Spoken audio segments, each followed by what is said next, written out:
आज मैं हिंदी का दूसरा चैप्टर पढ़ाने जा रही हूँ, जिसमें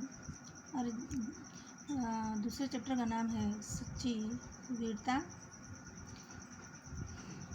तो ध्यान से सुनिएगा इसको। सच्चे वीर पुरुष धीर गंभीर मतलब धैर्य धारण करने वाला, गंभीर, जिनमें अनावश्यक चंचलता का भाव होता है और आज़ाद होते हैं। उनके मन की गंभीरता और शक्ति समुद्र की तरह विशाल और गहरी तथा आकाश की तरह स्थिर और अचल होती हैं। अचल मतलब स्थिर, दृढ़, न हटने वाला। परंतु जब वे शेर गरजते हैं तब सदियों तक उनकी दहाड़ सुनाई देती रहती है और अन्य सब आवाज़ें बंद हो जाती हैं। एक बार एक बागी गुलाम, बागी मतलब विद्रोही, गुलाम और एक बादशाह के बीच बातचीत हुई। यह गुलाम कैदी दिल से आज़ाद था। बादशाह ने कहा, मैं तुम्हें अभी जान से मार डालूँगा, तुम क्या कर सकते हो? गुलाम बोला, हाँ, मैं फांसी पर तो चढ़ जाऊँगा, पर तुम्हारा तिरस्कार तब भी कर सकता हूँ। तिरस्कार मतलब अपमान, घृणा का भाव, अनादर, तब भी कर सकता हूँ। इस गुलाम ने दुनिया के बादशाहों के बल की हद यानी सीमा दिखला दी। बस इतने ही जोर और इतनी ही सेखी पर ये झूठे राजा मार पीट कर कायर लोगों को डराते हैं। क्योंकि लोग शरीर को अपने जीवन का केंद्र समझते हैं, इसलिए जहाँ किसी ने इनके शरीर पर जोर से हाथ लगाया, वही वे मारे डर के अधमरे हो जाते हैं। केवल शरीर रक्षा के निमित्त ये लोग इन राजाओं की ऊपरी मन से प्रशंसा करते हैं, यानी झूठी प्रशंसा करते हैं। सच्चे वीर अपने प्रेम के जोर से लोगों के दिलों को सदा के लिए बांध देते हैं। फौज, तोप, बंदूक आदि के बिना ही वे शहंशाह होते हैं। मंसूर ने अपनी मौज में आकर कहा कि मैं खुदा हूँ। दुनियावी बादशाह ने कहा, यह काफिर है। काफिर का मतलब ईश्वर को न मानने वाला। मगर मंसूर ने अपने कलाम को बंद न किया। पत्थर मार मार कर दुनिया ने उसके शरीर की बुरी दशा की, परंतु उस मर्द के मुंह से एक बार यही शब्द निकला, अनलहक अहम ब्रह्मास्मि, मैं ही ब्रह्म हूँ। मंसूर का सूली पर चढ़ना उसके लिए सिर्फ खेल था। महाराजा, ब्रह्म मतलब संसार का रचयिता हूँ। महाराजा रणजीत सिंह ने फौज से कहा, अटक मतलब एक नदी का नाम, अटक के पार जाओ। अटक चढ़ी हुई थी और भयंकर लहरें उठी हुई थी।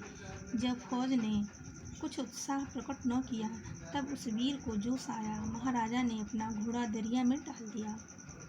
कहा जाता है कि अटक सूख गई और सब पार निकल गए।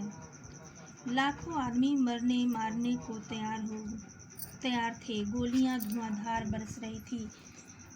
अल्प्स के पहाड़ों पर फौज ने चढ़ना ज्यों ही असंभव समझा, त्यों ही वीर नेपोलियन का जोश आया और उसने कहा, अल्प्स है ही नहीं।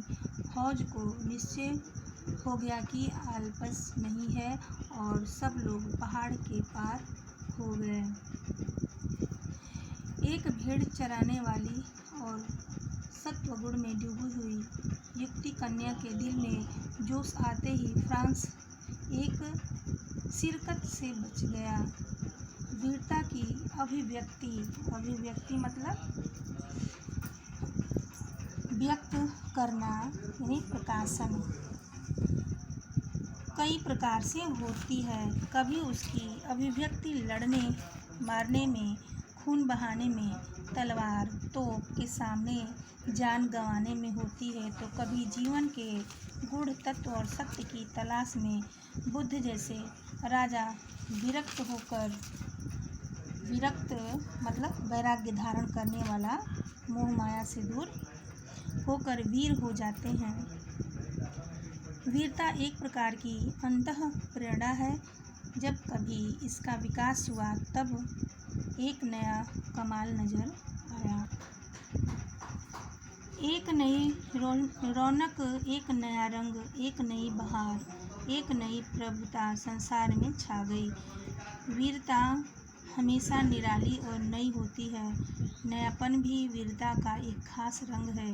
वीरता देश, काल, समय के अनुसार संसार में जब कभी प्रकट हुई तभी एक नया स्वरूप लेकर आई, जिसके दर्शन करते ही सब लोग चर्चित हो गए। वीर पुरुष का दिल सबका दिल हो जाता है, उसका मन सबका मन हो जाता है, उसके विचार सबके विचार हो जाते हैं, उसके संकल्प सबके संकल्प हो जाते हैं, उसका बल सबका बल हो जाता है, वह सबका और सब उसके हो जाते हैं। वीरों को बनाने के कारखाने कायम नहीं हो सकते। कायम मतलब अस्तित्व में होना। वे तो देवदार के वृक्षों की तरह जीवन के अरण्य यानी वन में खुद ब खुद पैदा होते हैं और बिना किसी के पानी दिए, बिना किसी के दूध पिलाए, बिना किसी के हाथ लगाए तैयार होते हैं और दुनिया के मैदान में अचानक ही सामने आकर वे खड़े हो जाते हैं।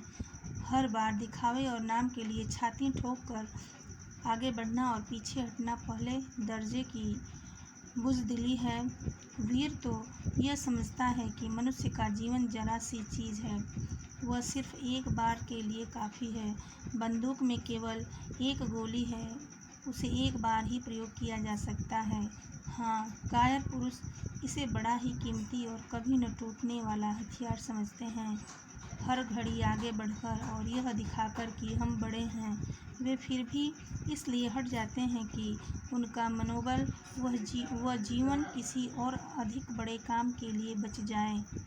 गरजने वाले बादल ऐसे ही चले जाते हैं, परंतु बरसने वाले बादल जरा सी देर में मूसलाधार वर्षा कर जाते हैं। वीर पुरुष का शरीर कुदरत की समस्त ताकतों का भंडार है। कुदरत का यह केंद्र हिल नहीं सकता। सूर्य का चक्कर हिल जाए तो हिल जाए, परंतु वीर के दिल में जो दैवीय यानी ईश्वरीय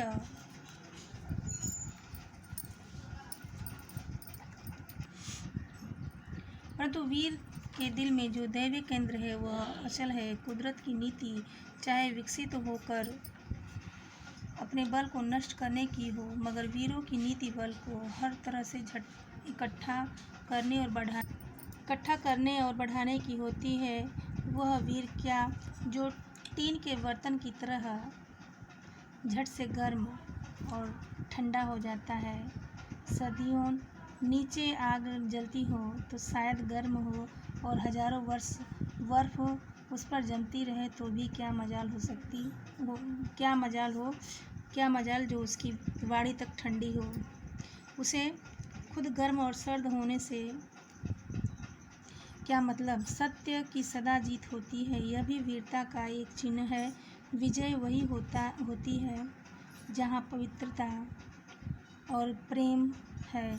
दुनिया धर्म और अटल आध्यात्मिक नियमों पर खड़ी है, जो अपने आप को उन नियमों के साथ अभिन्न